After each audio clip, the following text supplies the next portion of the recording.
Hiya. I'm in my car. I'm at my favorite spot looking out the Sonoma County mountain range. So, have you ever ran into something that you either experienced or a circumstance or something that upset you that you thought you had worked through? You thought you had cleared it up. You thought you had gotten it out of your space. But there it is again. That happened for me earlier this week. And it took me almost a day to figure it out. And when I did, I realized that there was a piece of that particular experience where I never forgave myself. And so I got busy and I started working my forgiveness tools, and I was so impacted by the experience that it was really difficult. It was hard to sit with myself, to feel like I could unfold it in a way that was real, that made sense for me. And then I started thinking, there's a process or a system or what, when I was writing in my journal today, I called it a ceremony. So it's like a ceremony of honoring the experiences that we've had and then clearing them, then forgiving, then doing the process of actually clearing it out of your space.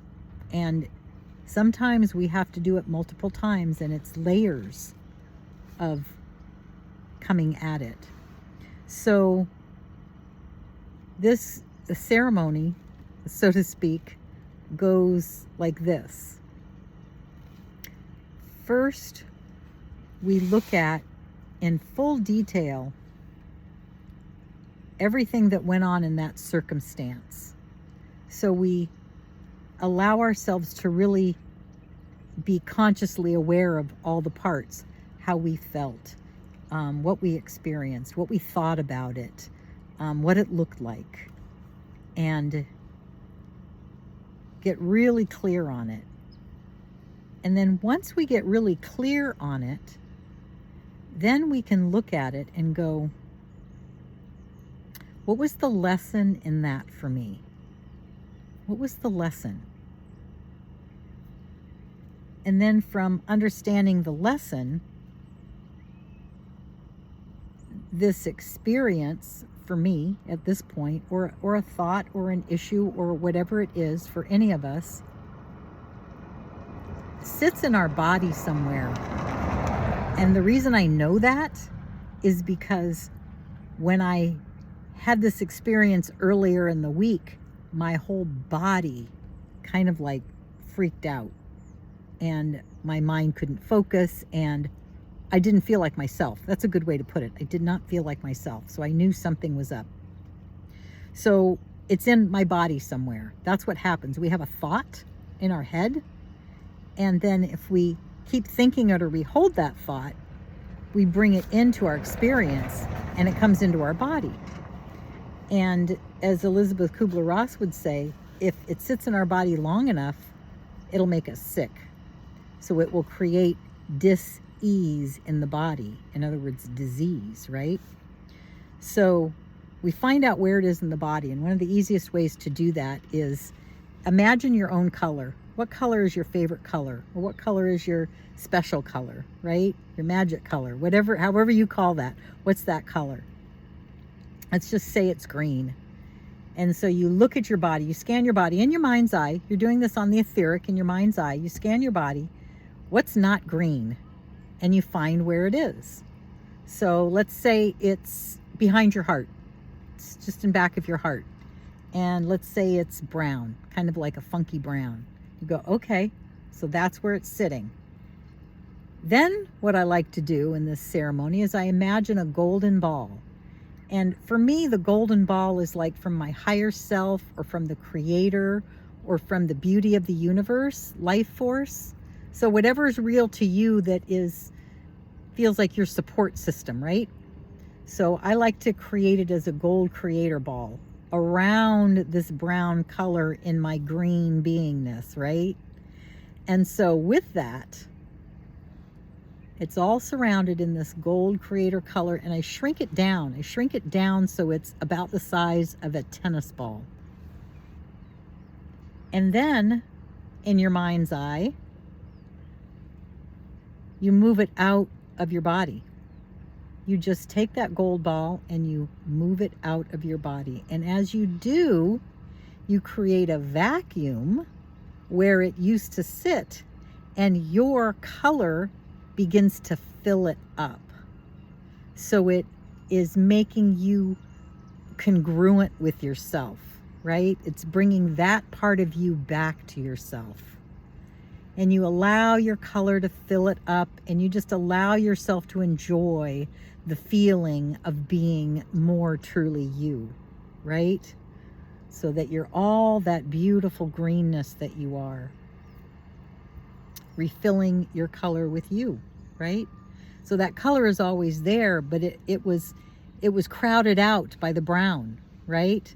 So now it can expand and be fully present.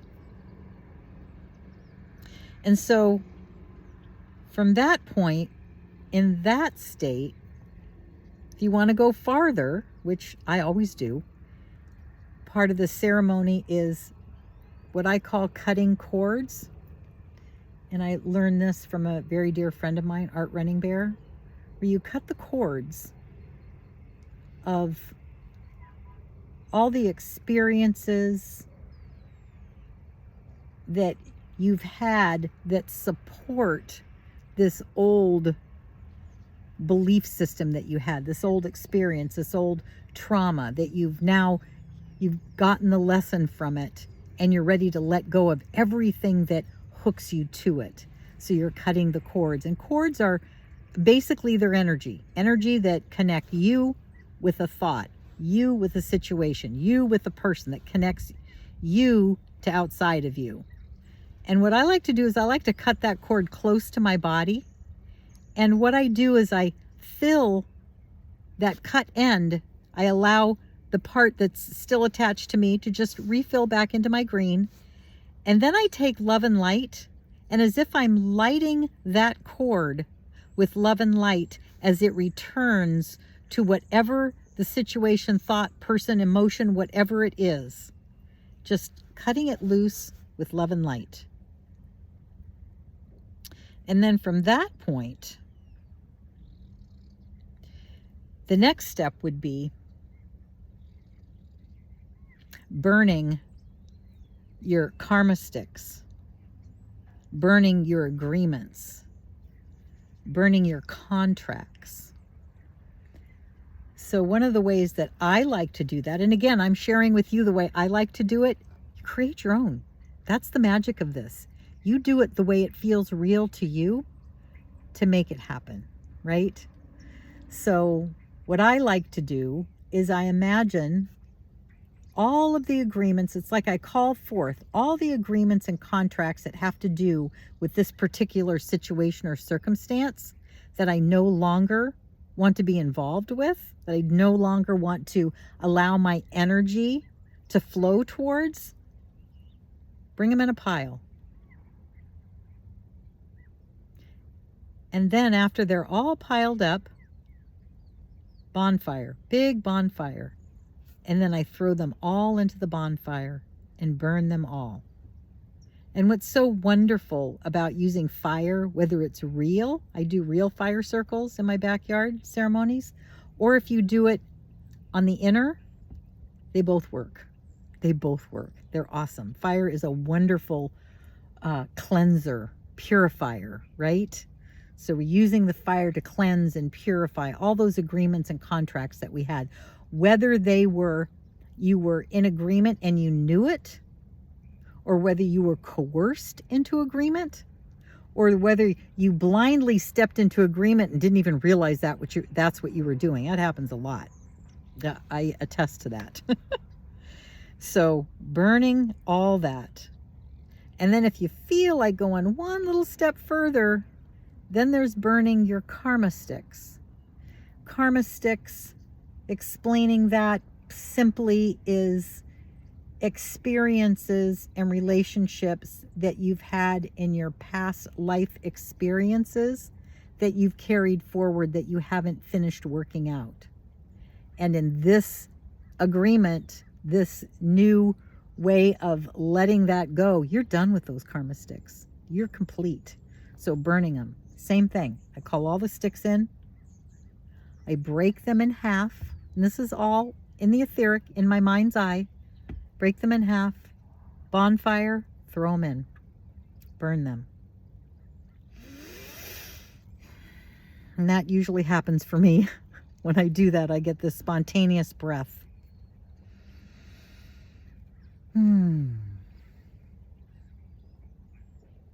That's a wonderful feeling.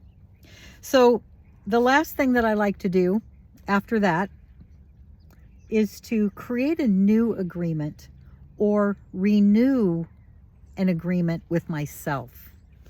How do I want to be with me moving forward?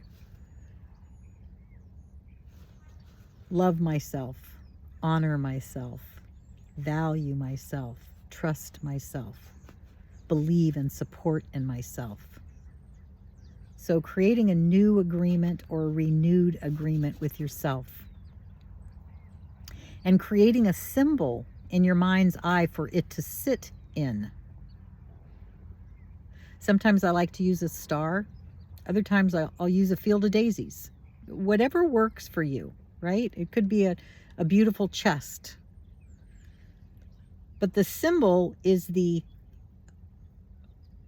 symbol of this new agreement for you. And so if it was a star for me, let's say, perhaps I would bring it into my heart and let it sit in my heart, in my physical beingness, and also in my energetic beingness and in my spirit beingness. Let it sit in my center.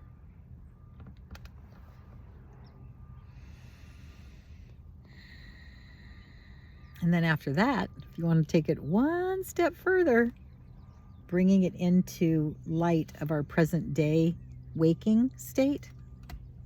After I open my eyes, I consider, or you could even do it still with your eyes closed, consider what in the real world would I enjoy using as a symbol to remind me of this new, renewed agreement with myself. How I want to be, how I want to treat myself, how I want to walk in the world, how I want to treat others, how I want to experience myself day to day, moment to moment. What might that be? Maybe it's a stone that has a particular vibration. Maybe it's a crystal that you infuse with a certain vibration. You know, maybe it's a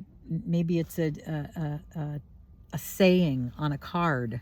Maybe you create a card with your new agreement. Oh, I like that one. Yeah.